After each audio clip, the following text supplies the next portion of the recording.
ನಾನು ಚೆನ್ನಾಗಿದ್ದೀನಿ ಕಂಡೆ ಟಿ ಸಮ್ ಯೂಟ್ಯೂಬ್ ಚಾನಲ್ ಸಬ್ಸ್ಕ್ರೈಬ್ ಮಾಡ್ಕೊಳ್ಳಿ, ನಮ್ಮನ್ನು ಬೆಳೆಸ್ರಿ, ಆದಷ್ಟು ಬೇಗ ಫುಲ್ ಟೈಮ್ ಜಾಬ್ ಕರ್ಕೊಂಡು ಈ ಕರ್ನಾಟಕ ರಾಜ್ಯದ ಸೇವೆ ಮಾಡೋದಕ್ಕೆ ನಮಗೊಂದು ಅವಕಾಶ ಮಾಡಿಕೊಡಿ ಅಂತ ಕನ್ನಡಿಗರಲ್ಲಿ ಕೈ ಮುಗಿದು ಬೇಡ್ಕೊಳ್ತೀವಿ. ಇವತ್ತು ನಿಮಿಷ ಪ್ರಾರಂಭ ಮಾಡ್ತಿದ್ದೀನಿ. ಏನಪ್ಪ ಅಂತಂದರೆ, ಇವತ್ತು ಜನಾರ್ದನ್ ರೆಡ್ಡಿಗೆ ಜೈಲು ಶಿಕ್ಷೆ ಆಗಿದೆ.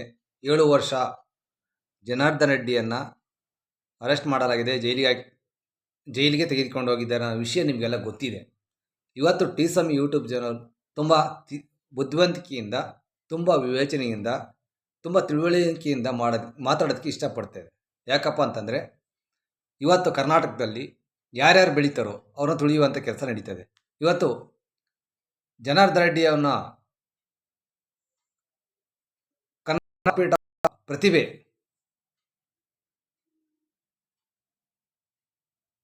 ಅದರಲ್ಲೂ ಮಿಂಚಿನ ಸರದಾರ, ಅವರ ವ್ಯವಹಾರಿಕ ಬಗ್ಗೆ ನಾವು ಮಾತಾಡೋದಿಲ್ಲ, ಆದರೆ ರಾಜಕೀಯದ ಬಗ್ಗೆ ಮಾತಾಡ್ತೇವೆ.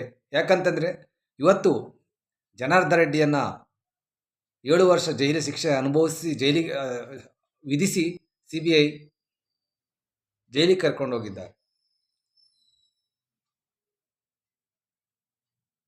ಇದು ಒಂದು ಷಡ್ಯಂತ್ರ. ಯಾಕಂತಂದರೆ, ನಾನು ಜನಾರ್ದನ್ ರೆಡ್ಡಿ ಪರ ಮಾತಾಡ್ತಾ ಇಲ್ಲ. ಇಲ್ಲಿ ಯಾರು ಪ್ರಾಮಾಣಿಕರು ಅಲ್ಲ. ರಾಜಕಾರಣಿಗಳೆಲ್ಲ ಆಸ್ತಿ ಮಾಡಿದ್ದಾರಲ್ಲ, ಅವ್ರನ್ನ ಕಷ್ಟಪಟ್ಟು ದುಡಿದಿದ್ದಾರ. ಆದರೆ ಒಬ್ಬ ಮನುಷ್ಯನಿಗೆ ಹಿಂಸೆ ಕೊಡಬೇಕು, ಈ ಥರ ಅಲ್ಲ. ಕಾನೂನು ಕುಣಿಕೆಯಲ್ಲಿ ಸಿಲುಕಿಸಿ ಅವ್ರ ಹತ್ರನೇ ಲಂಚ ತಿಂದಿರೋರು ಇವತ್ತು ಜನಾರ್ದನ್ ರೆಡ್ಡಿನ ಜೈಲಿಗೆ ಹಾಕಿದ್ದಾರೆ. ಯಾಕೆ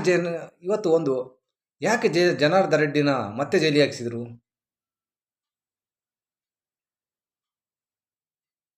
ನಾನು ಅವಾಗಲೇ ಹೇಳಿದ್ದೇನೆ, ನನ್ನ ಚಾನಲ್ ಭಾಳ ಇಂಟೆಲಿಜೆಂಟಾಗಿ ಮಾತಾಡೋಕ್ಕೆ ಇಷ್ಟಪಡುತ್ತೆ ಅಂತ. ಜನಾರ್ದನ್ ರೆಡ್ಡಿ ಕತೆ ಮುಗಿದೋಗಿದೆ ಅಂತ ಕೆಲವರು ಹೇಳ್ತಾ ಇದ್ದಾರೆ. ನೆವರ್. ಜನಾರ್ದನ್ ರೆಡ್ಡಿ ಕತೆ ಮುಗಿದೋಗಿಲ್ಲ.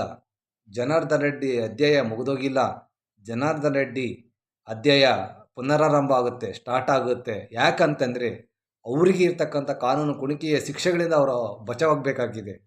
ಎಲ್ಲ ಅಗ್ನಿ ಪರೀಕ್ಷೆಗಳಿಂದ, ಎಲ್ಲ ಒಂದು ನೋವುಗಳಿಂದ ಅವರು ಆಚೆ ಬರ್ತಾರೆ. ಇದು ಫೈನಲ್ ಆಗಿ 3 ವರ್ಷ, 7 ವರ್ಷದಲ್ಲಿ 3 ವರ್ಷ ಆಲ್ರೆಡಿ ಶಿಕ್ಷೆ ಅನುಭವಿಸಿದ್ದಾರೆ. ಇನ್ನು 3 ವರ್ಷ ಶಿಕ್ಷೆಯನ್ನು ಅನುಭವಿಸಿ ಆಚೆ ಬರ್ತಾರೆ. ಬಂದ ಮೇಲೆ ಮತ್ತೆ ಜನಾರ್ದನ್ ರೆಡ್ಡಿ ಹೊಸ ಅಧ್ಯಾಯ ಪ್ರಾರಂಭ ಆಗುತ್ತೆ. ಯಾಕಂದರೆ, ಮುಂದೆ ಆಗೋದನ್ನು ನಾನು ಇವತ್ತು ಹೇಳ್ತೀನಿ. ಗಣಿಗಾರಿಕೆ ಯಾರು ಮಾಡಿಲ್ವಾ? DK ಬ್ರದರ್ಸ್ ಮಾಡಿಲ್ವಾ? ಯಾರು ರಾಜಕಾರಣಿಗಳೆಲ್ಲ ಆಸ್ತಿ ಮಾಡಿರೋದೆಲ್ಲ ಗಣಿಗಾರಿಕೆಗಳಿಂದಲೇ ಜಾಸ್ತಿ, ಮರಳೋ ದಂಧೆಗಳಿಂದಲೇ ಜಾಸ್ತಿ. ಯಾಕೆ ನಾನು ಜನಾರ್ದನ್ ರೆಡ್ಡಿ ಪರವಾಗಿ ಸ್ವಲ್ಪ ಧ್ವನಿ ಎತ್ತಿದ್ದೀವಪ್ಪ ಅಂತಂದರೆ, ಧೈರ್ಯ, ಗುಂಡಿಗೆ ಮತ್ತು ಕರ್ನಾಟಕ ಅಭಿವೃದ್ಧಿ ಬಗ್ಗೆ ಚಿಂತನೆ ಇಟ್ಕೊಂಡಿರ್ತಕ್ಕಂಥ ಜನಾರ್ದನ್ ರೆಡ್ಡಿನ ಸಂಪೂರ್ಣ ಸರ್ವನಾಶ ಮಾಡಲು ಹೊರಟಿರ್ತಕ್ಕಂಥ ದುಷ್ಟರ ಬಗ್ಗೆ ನಮಗೆ ಸಿಟ್ಟಿದೆ. ಅದಕ್ಕೆ ನಾನು ಜನಾರ್ದನ್ ರೆಡ್ಡಿ ಪರ ಧ್ವನಿ ಎತ್ತಾ ಇದ್ದೇನೆ. ಅವರಿಗೆ ರಾಜ್ಯ ಅಭಿವೃದ್ಧಿ ಮಾಡಬೇಕನ್ನೋ ಆಸೆ ಇದೆ.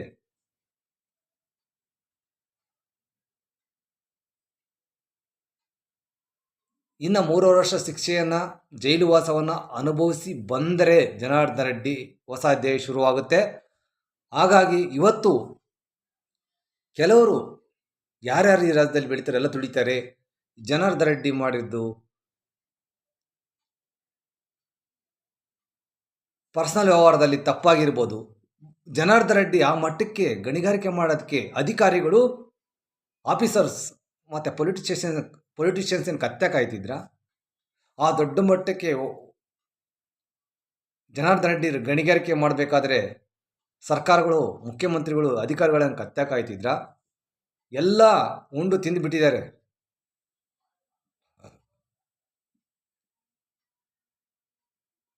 ಹಾಗಾಗಿ ಇವತ್ತು ನಾವು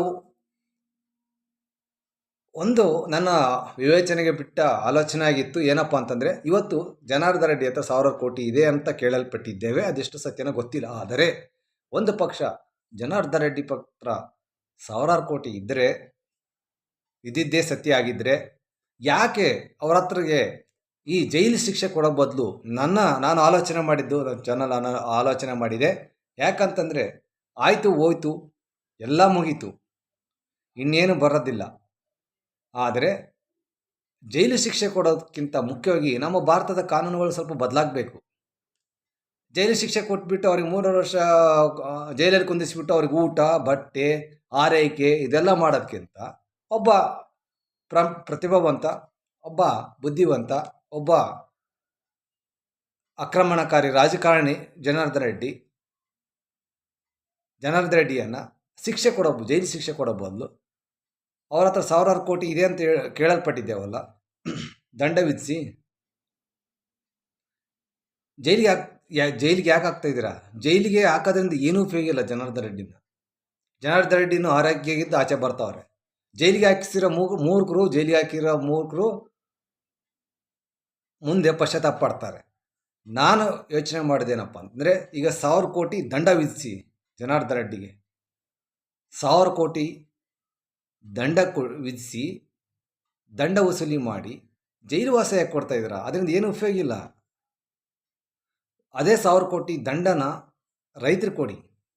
ಜನಾರ್ದನ್ ರೆಡ್ಡಿ ಥರ ದುಡ್ಡು ವಸೂಲಿ ಮಾಡಿಕೊಂಡು ಮಕ್ಕಳ ಶಿಕ್ಷಣಕ್ಕೆ ಕೊಡಿ.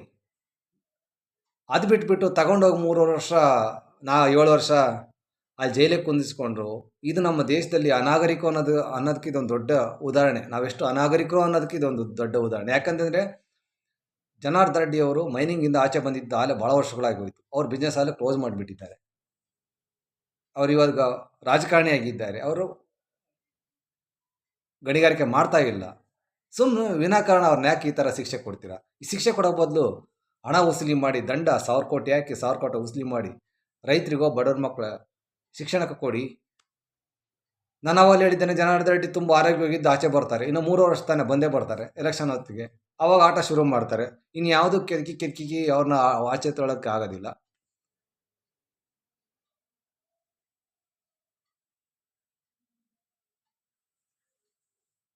ಯಾಕೆ ನಮ್ಮ ದೇಶದಲ್ಲಿ ನಾವೆಲ್ಲ ಅನಾಗರಿಕರಾಗಿದ್ದೇವೆ?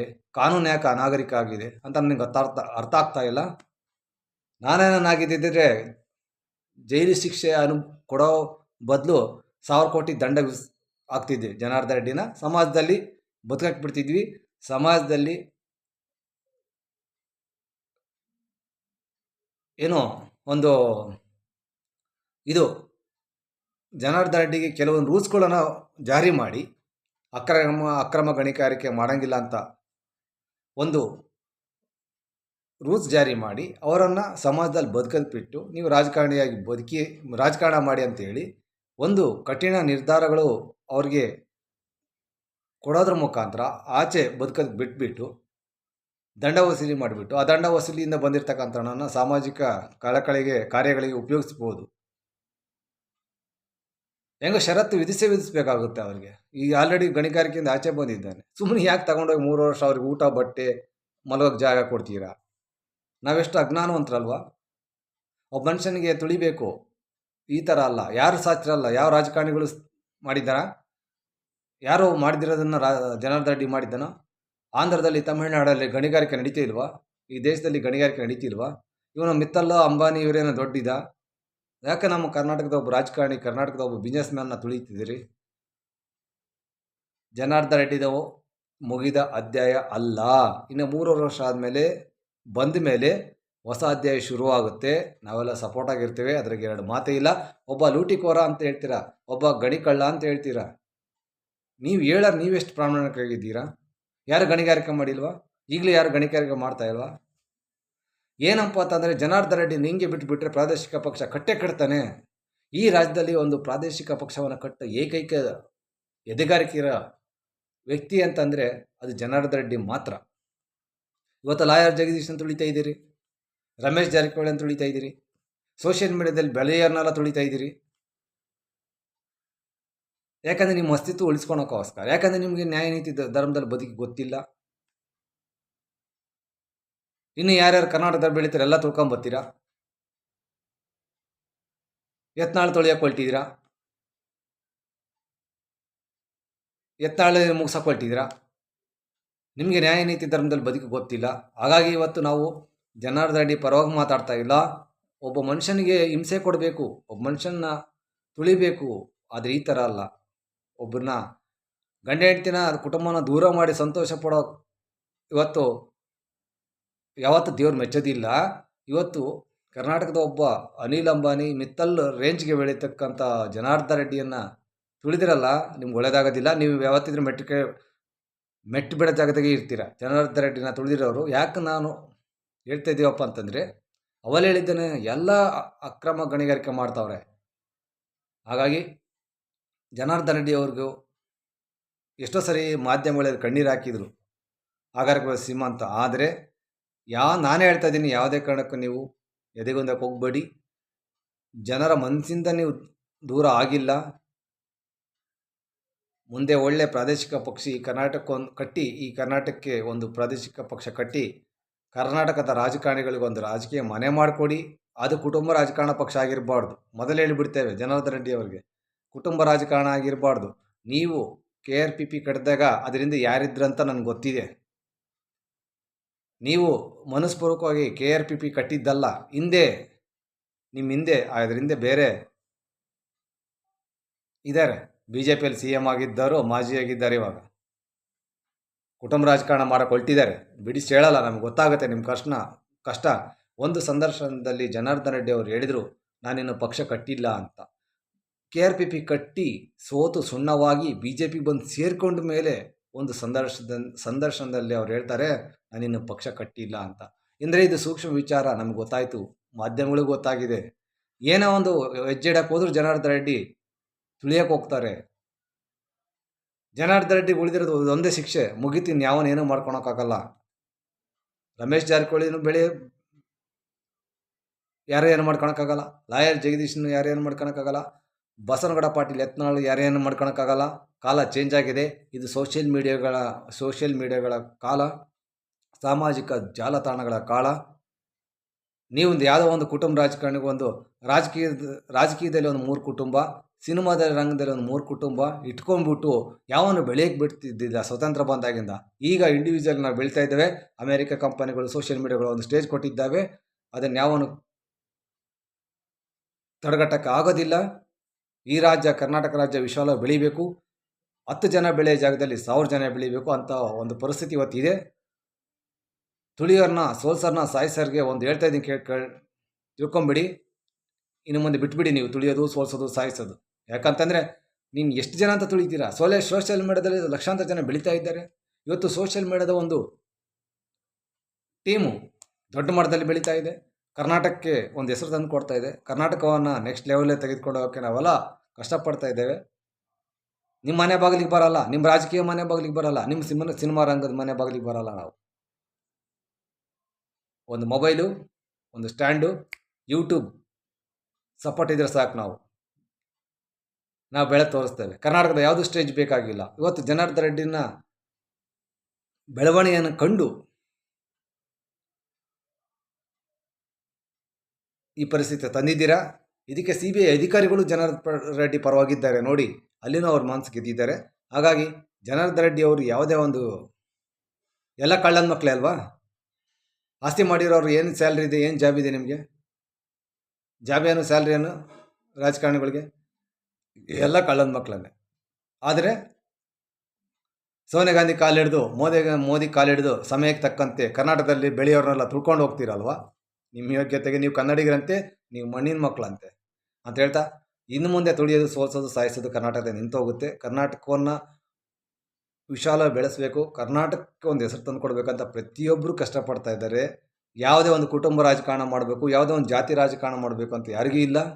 ತಮ್ಮಲ್ಲಿರ್ತಕ್ಕಂಥ ಪ್ರತಿಭೆ ಮತ್ತು ಉತ್ಸಾಹದಿಂದ ರಾಜ್ಯಕ್ಕೊಂದು ಹೆಸರು ತಂದು ಕೊಡಬೇಕು. ನಾನು ಹೇಳ್ತಾ ಇದ್ದೇನೆ ಅಲ್ವಾ, ನನ್ನ ಸ್ಟೇಟಿಗೆ ಒಂದು ಹೆಸರು ತಂದು ಕೊಡಬೇಕು ಅಂತ ಇದ್ದೇನೆ. ನನ್ನ ಕುಟುಂಬಕ್ಕೋಸ್ಕರ ಅಲ್ಲ, ನನ್ನ ಕುಟುಂಬ ರಾಜಕಾರಣಕ್ಕೋಸ್ಕರ ಅಲ್ಲ. ನನ್ನ ಕುಟುಂಬಕ್ಕೆ ಇಷ್ಟು ಹಣ ಬೇಕು, ಅಷ್ಟೇ ಬೇಕು ನನಗೆ, ಅದ್ರ ಮಿಕ್ಕಿದ್ದು ಬೇಕಾಗಿಲ್ಲ ನಮಗೆ ಅಂತ ಹೇಳ್ತಾ, ಇವತ್ತು ಎಷ್ಟೋ ಜನ ಸೋಷಿಯಲ್ ಮೀಡಿಯಾದ ಕೆಲಸ ಮಾಡ್ತಕ್ಕಂಥ ಟ್ಯಾಲೆಂಟ್ಗಳಿಗೆ ಕರ್ನಾಟಕದ ಒಂದು ಸ್ಟೇಜ್ ಸಿಗ್ತಿಲ್ಲ. ಕೆಲವು ಚಾನಲ್ಗಳಿಗೆ ಇಲ್ಲೇ ಒಂದು 4 ಡಿಸ್ಟಿಕ್ ಟ್ಯಾಲೆಂಟ್ಸ್ಗಳು ಹಾಕೊಂಡು ಹೊಡಿತಾರೆ. ಇದು ಸ್ವಾತಂತ್ರ್ಯ ಬಂದು ಇಷ್ಟು ವರ್ಷ ಆದ್ರೂ ಇವತ್ತು ತುಳಿಯೋ ಕೆಲಸ ಕರ್ನಾಟಕದಲ್ಲಿ ನಡೀತಾ ಇದೆ. ಹಾಗಾಗಿ ಮೂಲೆಗಳಲ್ಲಿ ಎಷ್ಟು ಟ್ಯಾಲೆಂಟ್ಸ್ಗಳು ಬೆಳೀತಾ ಇದ್ದಾರೆ, ಅದನ್ನು ತುಳಿಯೋಕ್ಕೆ ಸಾಧ್ಯನೇ ಇಲ್ಲ ಅಂತ ಹೇಳ್ತಾ ಇವತ್ತು ವಿಡಿಯೋ ಮುಗಿಸ್ತಾ ಇದ್ದೀನಿ. ಕಡೆಗೆ TSAMI ಯೂಟ್ಯೂಬ್ ಚಾನಲ್ ಸಬ್ಸ್ಕ್ರೈಬ್ ಮಾಡ್ಕೊಳ್ಳಿ, ನಮ್ಮನ್ನು ಸ್ವಲ್ಪ ಬೆಳೆಸಿ. ಆದಷ್ಟು ಬೇಗ ಮನೆಯಿಂದ ಆಚೆ ತಗೊಬಂದು ಕರ್ನಾಟಕದ ಸೇವೆ ಮಾಡೋಕ್ಕೆ ನಮಗೊಂದು ಅವಕಾಶ ಮಾಡಿಕೊಡಿ ಅಂತ ಕನ್ನಡಿಗರಲ್ಲಿ ಕೈ ಮುಗಿದು ಬೇಡ್ಕೊಳ್ತಾ ಇವತ್ತು ವಿಡಿಯೋ ಮುಗಿಸ್ತೀನಿ ಕಡೆಗೆ ನಮಸ್ಕಾರ.